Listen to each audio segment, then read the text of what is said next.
percaya akan Roh Kudus, gereja Katolik yang kudus, persekutuan darah kudus, pengampunan dosa, kebangkitan badan, dan hidup kekal. Usai berziarah di Belanda dan Belgia, kami pun akhirnya tiba di negara selanjutnya, yaitu negara Prancis. Bonjour, selamat datang di kota Paris, sahabat Katoliko keren.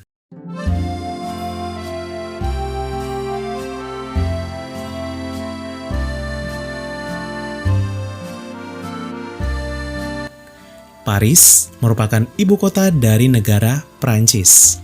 Di kota ini, 61% dari 2,2 juta jiwa penduduknya merupakan penganut agama Katolik dan menjadi mayoritas atau sebanyak 1,3 juta jiwa umat Katolik Paris. Tak heran, banyak gereja Katolik yang berdiri dengan indah dan megah di setiap sudut kota Paris.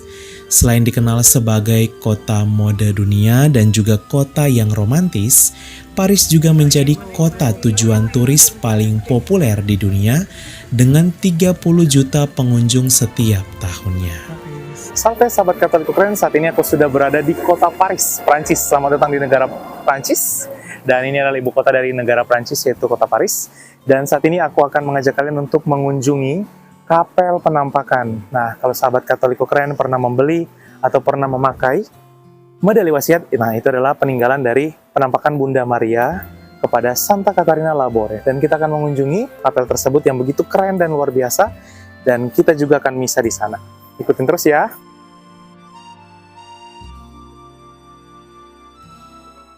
Bismillah. Wow, akhirnya kita tiba sahabat Katolik keren. Wah, luar biasa, aku tiba di Kapel Penampakan Bunda Maria. Di kota ini, pernah juga terjadi peristiwa ajaib yang kemudian menyentuh banyak orang di dunia. Ya, penampakan Bunda Maria pada tahun 1830 kepada Santa Catarina Labore. Santa Catarina Labore merupakan seorang biarawati Katolik asal Prancis dari kongregasi Putri-Putri Kasih. Kala itu, pada malam hari, Santa Catarina terbangun oleh suara seorang anak kecil yang diyakini sebagai malaikat pelindungnya. Anak kecil misterius tersebut memanggil-manggil Santa Catarina dan mengajak ke kapel. Setibanya di kapel, Santa Catarina tiba-tiba melihat Bunda Maria muncul secara ajaib dan duduk di bangku imam. Ia pun terpukau.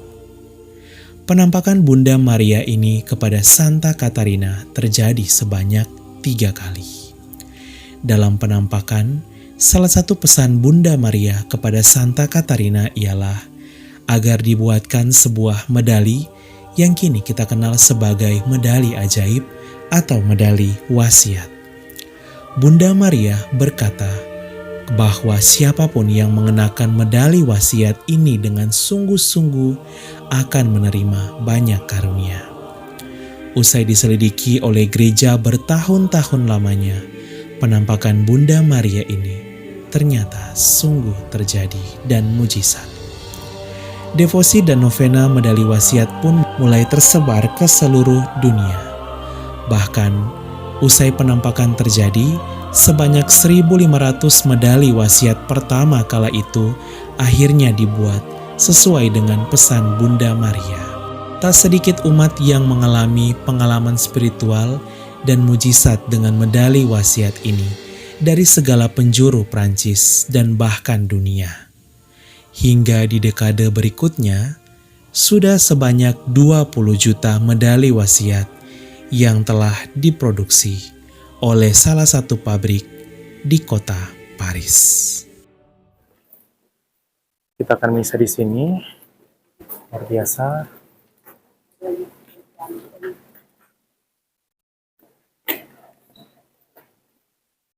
Inilah suasana kapelnya, begitu keren dan indah. Wow.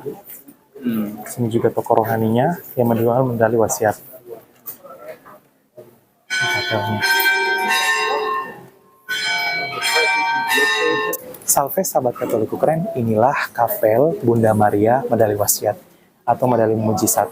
Disinilah tempat Bunda Maria, Bunda tercinta kita, menampakkan dirinya kepada seorang suster yang bernama Santa Caterina Labore. Tahun 1830 kala itu suster diajak oleh seorang malaikat kecil dan kemudian malaikat kecil tersebut membawanya ke kapel ini dan tiba-tiba Bunda Maria menampakkan diri kepada suster. Bunda Maria berpesan untuk membuat medali mukjizat dan ini adalah medali salah satu devosi yang begitu luar biasa dipakai oleh umat Katolik berbagai negara. Banyak yang mengalami mukjizat di sini.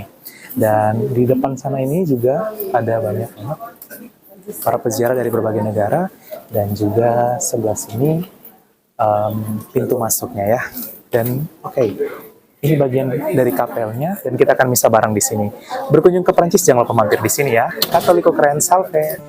Di dalam medali wasiat ini, persis tercitra seperti apa yang terjadi ketika Bunda Maria menampakkan dirinya.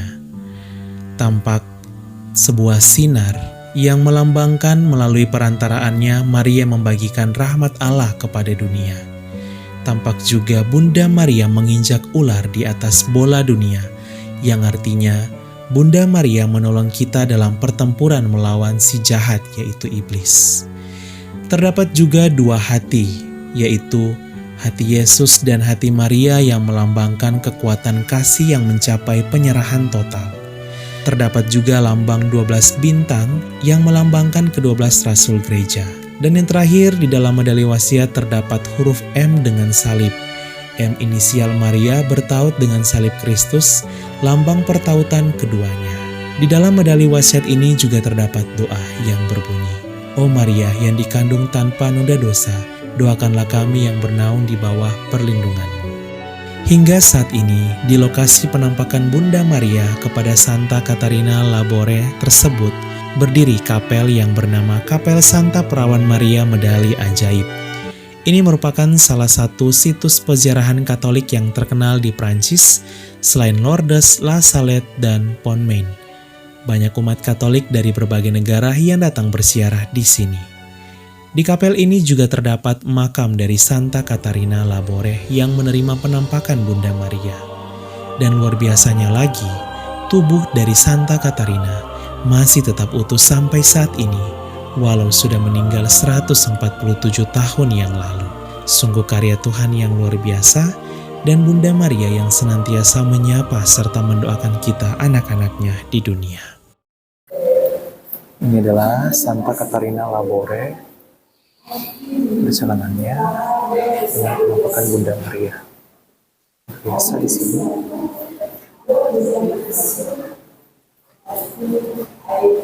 Ini Bunda Maria menampakkan diri di kapel kala itu dan menginjak sebuah ular. Lambang Bunda Maria membantu kita bertempur melawan iblis.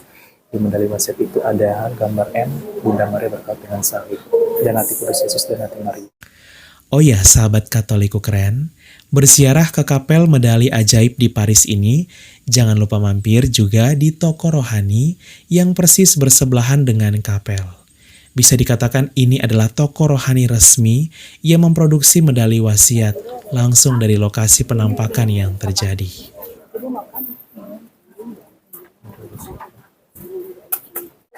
Ya, sahabat Katolik keren, kita akan juga berbelanja di sini.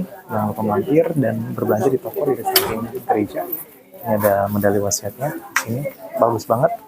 Dan ini bisa kalian jadikan sebagai kalung di mana Bunda Maria pernah berpesan, ketika kita mengenakan kalung ini, itu kita bisa menerima karunia yang luar biasa. Salve. Bagus banget.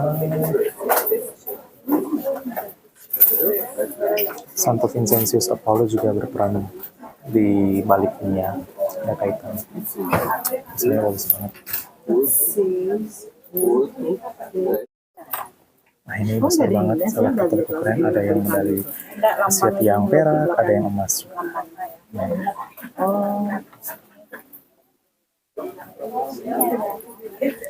Kami pun lalu mengikuti misa sore yang dipersembahkan oleh Pastor Kartolo dan Pater Ardi bersama para peziarah yang adalah umat Katolik dari berbagai negara.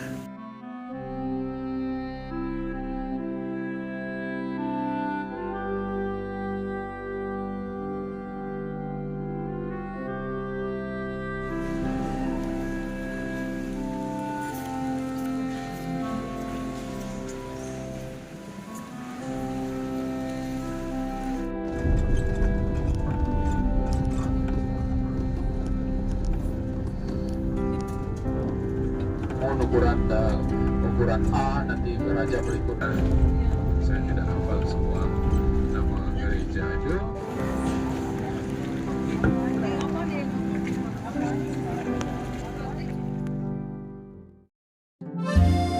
Pagi pun kembali menyapa. Bersiara ke Paris tentunya kurang lengkap rasanya bila tak mengunjungi Menara Eiffel yang adalah ikon dari kota Paris yang telah mendunia.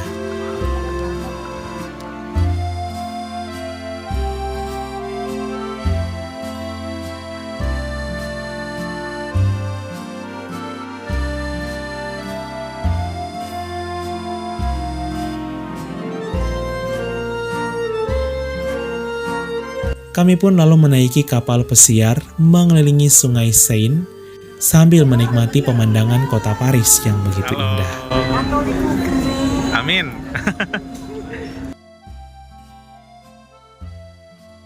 Ya, salve sahabat Katolik keren. Saat ini kita sudah berada di atas perahu. Ada Bu Lina sama Citia. Iya, lagi santai.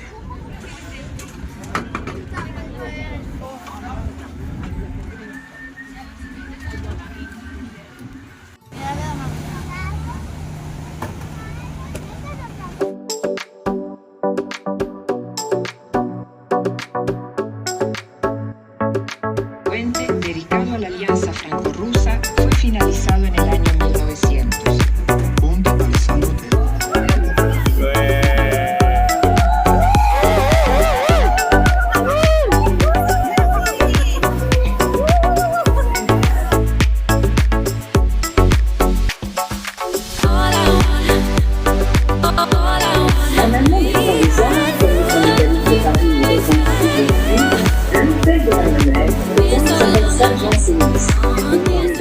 Salve sahabat Katolik keren. Saat ini kita sudah berada di negara Prancis. Salve Pater. Halo, salve, salam dari atas ya, dari atas Sungai Seine di kota Paris. Iya, oke. Dan sahabat Katolik keren, Paris sendiri merupakan ibu kota dari negara Prancis, dan di negara Prancis itu, menurut data G Katolik itu sekitar 75% merupakan umat Katolik atau hampir 49 jutaan. Itu ya kurang lebih 5 kali lipat dari jumlah umat Katolik Indonesia. Pasti di sini sahabat Katolik keren bertanya-tanya nih, apakah benar nih Pater? Biasa sering diberitakan kan Pater kan, banyak gereja dijual di Prancis, semangat kekatolikan menurun, karena pemisahan antara gereja dan juga pemerintah dan lain sebagainya gitu-gitu. Itu gimana Pater itu? Pertama, saya merasa kurang kompeten untuk menceritakan hal itu karena saya hanya mendapatkan data dari literatur, dari berita, dari buku, dari majalah ya, dari cerita orang ya. Nah, jadi saya merasa kurang kompeten sebenarnya untuk menjawab itu. Ada begitu banyak pastor, suster, bruder, frater awam yang tinggal di negara ini dan merasakan sendiri apa dampak dari pertanyaan Putra tadi soal sekularisme, liberalisme, pasca revolusi Prancis ya. Tapi data yang saya katakan adalah kami ya, para misionaris hati kudus Yesus didirikan oleh Pater Jules Chevalier, dan pendiri kami itu berasal dari Prancis ya, dan merasakan sendiri dampak setelah revolusi Prancis itu. Nah, salah satu dampaknya adalah pemisahan antara gereja dan negara yang juga diselimuti oleh isu anti klerikal pada waktu itu. Ya, ada yang mengatakan bahwa anti klerikalisme dan kebebasan itu adalah jawaban atas apa yang juga dalam tanda kutip menjadi kesalahan gereja. Tapi ada juga yang mengatakan itu semata-mata karena lebih ke korban politik begitu ya. Ya, intinya ekses dari apa yang dimaksudkan baik sebenarnya itu kemudian eksesnya ada yang dialami baik, ada juga yang dialami buruk gitu ya. Efek yang juga dialami itu adalah bagaimana gereja sungguh-sungguh terpisah dari negara atau negara terpisah dari gereja. Ya, sekarang kita bisa merasakan keterpisahan antara gereja, agama dan negara itu juga dialami ya oleh teman-teman kita dari agama-agama lain. Maka Prancis sampai saat ini atas nama liberté, égalité, fraternité itu memang memisahkan itu. Maka kalau di Indonesia, mohon maaf ya, jangan sampai terpancing ya, di pemerintah Prancis melarang hijab, pemerintah Prancis melarang perayaan agama tertentu. Itu dilarang untuk semua ya. Di sini pun dilarang ada salib di tempat-tempat umum ya, dilarang salib contohnya di sekolah, di rumah sakit itu ya. di mana itu adalah dikelola oleh pemerintah, dilarang ada simbol-simbol agama gitu. Dan itu bukan hanya dialami oleh teman-teman Muslim saja, bahwa dilarang hijab, dilarang simbol-simbol agama tertentu. Kita tinggal kemarin dekat masjid ya, masjid yang besar, itu kita sama sekali tidak mendengar azan karena memang ada peraturan-peraturan seperti itu. Bukan karena mereka menista atau apa begitu, tapi mereka sungguh-sungguh memisahkan antara gereja atau agama dengan negara. Memang ya ada efeknya. Efek lainnya itu apa? Kadangkala pemisahan itu digembar-gemborkan, dikampanyekan sambil mengolok-olok simbol-simbol gereja atau simbol-simbol agama tertentu. Itu yang terjadi juga dituduh ya, terjadi di waktu pembukaan Olimpiade Paris 2024 yang lalu ya. Seperti yang kita tahu dulu ya, 95% bahkan mungkin 100% orang Prancis termasuk kota Paris itu adalah orang Katolik.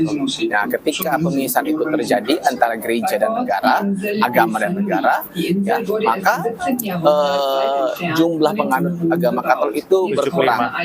Ada satu penulis ya yang mengatakan bahwa justru itu gereja semakin dimurnikan, bukan oleh umat yang ikut-ikutan saja, tapi sungguh-sungguh umat yang ingin mencintai Tuhan, ya, mencintai sesama dalam ajaran gereja Katolik, ya, begitu. Nah, dan jumlah penganut Katolik semakin lama semakin berkurang, atau mungkin pakai bahasa yang agak positif dari seorang penulis yang saya lupa namanya, semakin dimurnikan, ya. Nah, angkanya makin kecil ya, saya nggak tahu tadi berapa, 70%. 75% yang terdeklar atau terdata itu 75% penduduk Prancis itu adalah seorang Katolik. Tetapi yang datang ke gereja tiap minggu, ya, itu mungkin cuma 10, 15, 20% gitu. Ini menurut literatur ya, menurut data, bukan yang kita alami sendiri begitu. Kalau kita masuk ke tempat-tempat ziarah ya banyak orang Prancis ya. Nah, oke, sekarang menyangkut imigran. Imigran yang datang ke Prancis itu dari negara-negara yang dulu dikolonisasi oleh negara Prancis. Itu kebanyakan dari Afrika ya, negara-negara Afrika yang berbahasa Prancis. Itu jelas ya. Mereka dijajah oleh Prancis. Nah, sekarang mereka datang ke Prancis. Ada beberapa negara yang memang mayoritas Katolik, maka mereka lah yang ya bisa dikatakan hadir dalam Ekaristi di tempat-tempat ziarah, seperti kita kemarin ke Our Lady of the Capella, Our Lady of the Medal of Miracles, ya, kurang lebih seperti itu ya. Tempat di mana Santa Katarina Labore ya, Santa Katarina Labore ya. Kalau teman-teman nanti ke Paris ya, hati-hati. Jangan sampai Anda hanya terkesima dengan Menara Eiffel, Anda terkesima dengan Lafayette, gerbang kebanggaan, saya lupa sebetulnya seperti apa ya. Tapi Anda tidak mengunjungi situs-situs rohani yang semoga menguatkan iman kita kepada Tuhan melalui perantaraan Bunda Maria, seperti yang kita kunjungi kemarin kan. Itu luar biasa, bagus sekali ya. Kita bisa lihat Menara Eiffel, kita ada di atas Sungai Seine, menelusuri city tour lewat jalan-jalan, dan juga sekarang ada juga indah kota Paris gitu. Tetapi jangan lupa tempat-tempat yang indah secara rohani bagi kita orang Katolik. Notre Dame de Paris, kemudian juga tadi kemarin kita mengunjungi Kapel Bunda Medali Wasiat, Kapel Our Lady of the Medal Miraculous itu ya. Nah, jadi tolong ingatkan ke tur yang Anda nanti akan ikuti. Puji Tuhan kalau dengan Holy Global ini kita dapat ya. Nah, itu di sana kita bisa bukan hanya cuma ya, tapi kita bisa berdoa rosario di sana, ya. Kita mendapatkan medalinya dan kita juga merayakan Ekaristi di kapel yang indah itu. Wah, dari atas kapal pesiar ini kami melihat Gereja Katolik Katedral Notre Dame Paris. Katedral yang begitu indah, pusat dari Keuskupan Agung Paris, dan sedang dalam tahapan renovasi, serta direncanakan akan diresmikan kembali pada Desember 2024. Katoliku memang keren. Jadi sekarang ini memang jumlah yang hadir ke gereja itu sedikit, walaupun secara declare dan mungkin resmi ya, data dari J Katolik tadi itu 75%. Nah, sekarang bagaimana dengan imigran dari negara-negara yang Muslim ya? Karena kalau di Indonesia kan, apalagi kalau di channel-channel tertentu itu suka istilahnya itu di make up lah begitu, digembar-gemborkan. Dan benar, jumlah penganut Muslim, penganut Islam, yaitu teman-teman Muslim itu meningkat ya. Dari negara mana? Negara yang dulu juga dijajah oleh Prancis, atau juga di daerah negara-negara Afrika Utara, Tunisia, Aljazair, Maroko ya, Libya, walaupun mungkin ada dari negara-negara tadi tidak dijajah oleh Prancis ya, kecuali Aljazair dan Tunisia kalau saya nggak keliru. Bisa dicek ya di Google gitu ya. Jadi memang penganut Muslim bertumbuh di sini. Tapi ada teman saya mengatakan ini, hati-hati juga ya. Walaupun dia bertumbuh, pengaruh sekularisme, liberalisme itu bukan hanya dialami oleh orang-orang Katolik, tapi juga dialami oleh semua agama, penganut agama, termasuk juga teman-teman Muslim. Jadi generasi pertama, kedua ya yang datang ke Perancis, baik legal maupun ilegal, masih kokoh imannya. Ya, mau dia sebagai Katolik, sebagai masih devout lah. Tapi ketika masuk generasi ketiga, generasi keempat, kelima dari imigran baik legal maupun ilegal, itu ya terpapar sekularisme itu tidak mudah, tapi ini menjadi tantangan lah dalam berevangelisasi. Jadi seperti yang saya katakan kemarin ketika kita di Brussels ya, di Belgia, evangelisasi tidak pernah berhenti, misi tidak pernah padam. Situasi saat ini di negara Eropa Barat ya, ini adalah tantangan apa yang menurut Paus Yohanes Paulus II sebagai new evangelization atau evangelisasi baru, yaitu salah satunya adalah re-evangelisasi atau menginjili kembali Eropa termasuk Prancis. New evangelisasi, re-evangelisasi, misi tetap harus dikobarkan. Karena apa? Apa yang kita kira sebagai itu sudah menjadi negara Katolik atau negara Kristen ya, itu sebenarnya untuk membuat kita berpuas diri. Tidak ya. Evangelisasi dan misi harus terus-menerus digelorakan sampai kedatangan Tuhan yang kedua kali. Amin. Itu data baptisan dewasa setiap tahun itu meningkat, Pak. Terakhir itu ada 5.000 baptisan dewasa, di mana ya kurang lebih 10% itu dari Muslim. Tentu saja kita mesti bersyukur ya, kita mesti bersyukur dan mengapresiasi penginjilan yang ada di negara Prancis ya, seperti saya katakan tadi. Misi dan evangelisasi tetap harus dilanjutkan. Tidak ada yang namanya negara Katolik. Ya. Dan istilah itu walaupun kita bisa bersyukur karena ada negara-negara yang mayoritas Katolik, tapi itu jangan membuat kita berpuas diri seakan-akan evangelisasi berhenti. Ya. Nah, karena itu kita juga bersyukur dengan angka-angka itu. Kita berdoa semoga secara kuantitas dan kualitas umat Katolik di Prancis bertumbuh dalam iman, pengharapan, dan kasih. Sahabat Katoliku Keren, sampai di sini dulu peziarahan kita episode ketiga. Kita masih di negara Prancis. Di episode selanjutnya kita akan mengajak sahabat Katoliku Keren bersiarah ke kota Nevers, kota di Prancis yang menjadi tempat makam dari Santa Bernadette Soubirous, sang biarawati yang menerima penampakan Bunda Maria di Lourdes pada tahun 1858. Bunda Maria Ratu Rosario Suci, doakanlah kami. Salve. Salve sahabat Katoliku Keren, mari bersiarah bersama kami pada tahun 2025, mengunjungi 7 negara di Eropa Timur, yaitu Polandia, Republik Ceko, Jerman, Austria, Slovenia, Bosnia and Herzegovina, dan Kroasia. Kita akan mengajak kalian bersiarah ke tempat penampakan langsung Tuhan Yesus kepada Santa Faustina pada tahun 1931 di Polandia, yang kemudian kita kenal sebagai Yesus Sang Kerahiman Ilahi. Tak hanya itu, kita juga akan mengajak kalian mengunjungi situs peziarahan Bunda Maria yang paling terkenal di Eropa Timur, di mana menjadi lokasi penampakan Bunda Maria pada tahun 1981.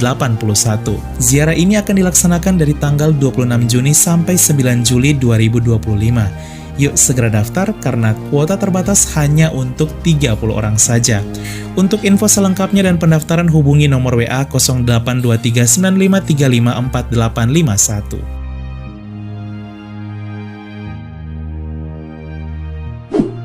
Tahun 2025 juga dikenal sebagai tahun Yubelium. Pintu suci akan dibuka di mana hanya dibuka 25 tahun sekali dan kita bisa menerima indulgensi penuh. Ziarah tahun Yubelium ini bersama Katoliku Keren akan dilaksanakan dari tanggal 13 sampai 25 Juni 2025 sebelum ke Eropa Timur, mengunjungi 6 negara di Eropa Barat, yaitu Portugal, Spanyol, Prancis, Monaco, Italia, dan Vatikan, termasuk mengunjungi Lourdes dan juga bersiarah ke Roma di tahun jubileum yang penuh rahmat di mana Holy Door atau pintu suci akan dibuka. Yuk segera daftar karena kuota juga terbatas hanya untuk 30 orang saja. Untuk info selengkapnya dan pendaftaran hubungi nomor WA 082395354851. Terima kasih, kami tunggu ya sahabat Katolik Ukren bersiarah bersama kami. Salve!